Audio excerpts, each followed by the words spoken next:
Baiklah, pada hari ini kita akan bahas tentang pembagian hadis berdasarkan kualitas rawi. Pembagian hadis berdasarkan kualitas rawi itu ada 3. Yang pertama itu hadis sahih, yang kedua itu hadis hasan, yang ketiga itu hadis dhaif. Yang pertama itu hadis sahih. Apakah teman-teman ada yang tahu apa itu hadis sahih? Belum, Bu. Hadis sahih.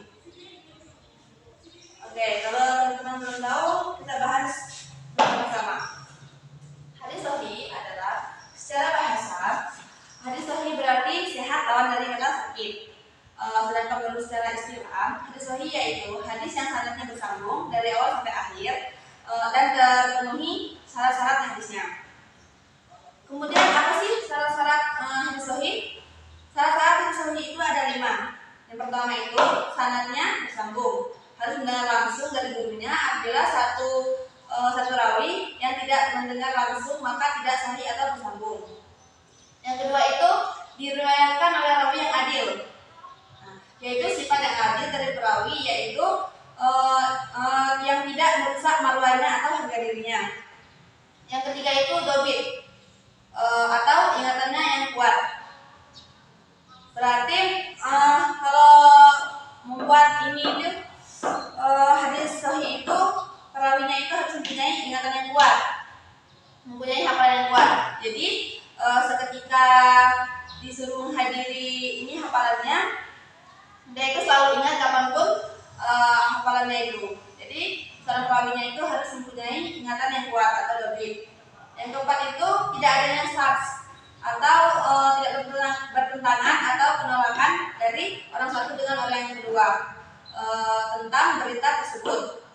Yang kelima itu tidak ada ilat atau cacat di dalam hadis. Hadis sahih itu dibagi menjadi 2 bagian. Yang pertama itu hadis sahih bizatihi, artinya terpenuhi 5 syaratnya.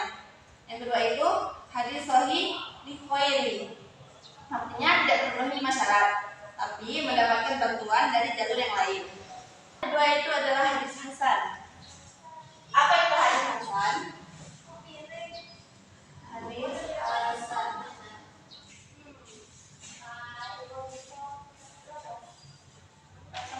Pengertian hadis hasan menurut bahasa artinya baik dan bagus, sedangkan menurut istilah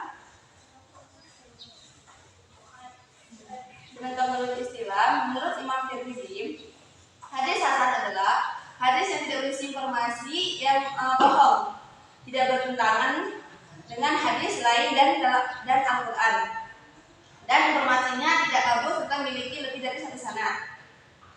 Adapun syarat-syarat hadis hasan, yaitu yang pertama, syarat hadisnya itu harus bersambung. Yang kedua, perawinya itu adalah adil. Yang ketiga, perawinya mempunyai sifat dhabit, namun kualitasnya lebih rendah dibandingkan hadis sahih. Yang keempat, hadis yang diriwayatkan tersebut tidak syadz atau bertentangan mengenai hadis yang mereka riwayatkan. Hadis hasan terbagi menjadi 2 bagian juga.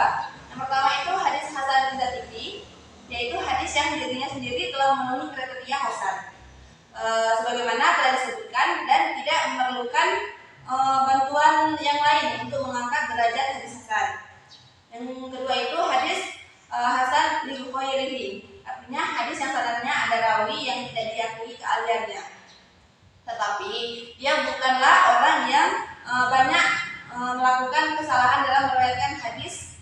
Kemudian ada riwayat dengan sanad yang lain yang bersesuaian dengan maknanya. Yang ketiga itu adalah hadis hasan, hadis dhaif.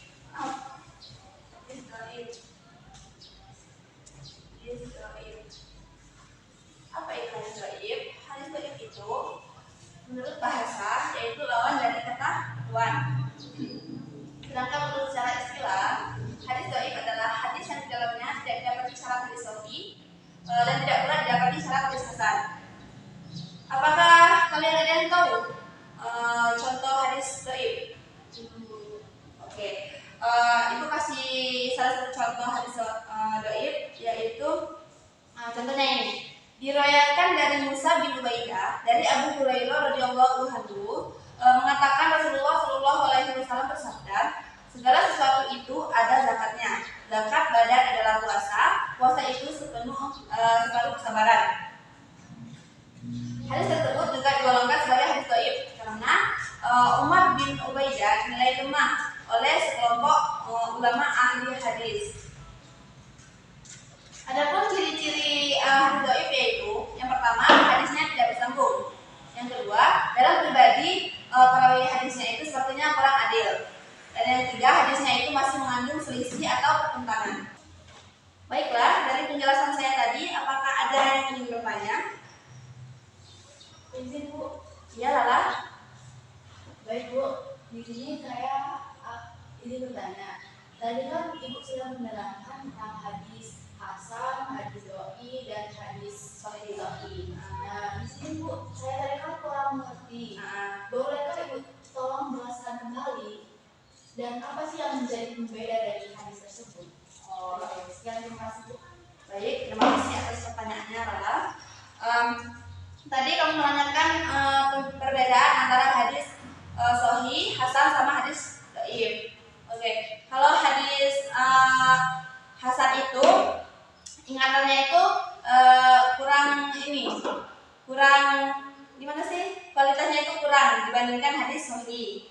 Nah, sedangkan hadis ini Dhaif ini hadisnya itu tidak bersambung, berbeda dengan hadis Hasan dan hadis Sahih yang hadisnya sanadnya itu bersambung.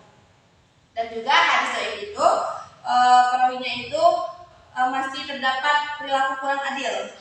Dan hadis dhaif juga masih memiliki selisih atau pertentangan dalam hadisnya yang diriwayatkannya tersebut. Nah, baiklah, itulah penjelasan dari saya. Apakah kamu sudah mengerti? Baik Bu. Yang saya tangkap dari penjelasan Ibu di sini bahwa hadis-hadis itu yang menjadi pembedanya salah satu itu hafalannya. Ya. Baik Bu, saya sudah mengerti. Terima kasih atas penjelasannya. Oke, baiklah. Apalagi ada yang ingin bertanya? Oke, sepertinya tidak ada lagi. Baiklah, itulah penjelasan pembagian hadis berdasarkan kualitas rawi dari saya. Apabila ada kata-kata yang salah, saya mohon maaf. Kepada Allah saya mohon ampun. Saya akhiri. Wassalamualaikum warahmatullahi wabarakatuh. Waalaikumsalam warahmatullahi wabarakatuh. Ibu duluan ya.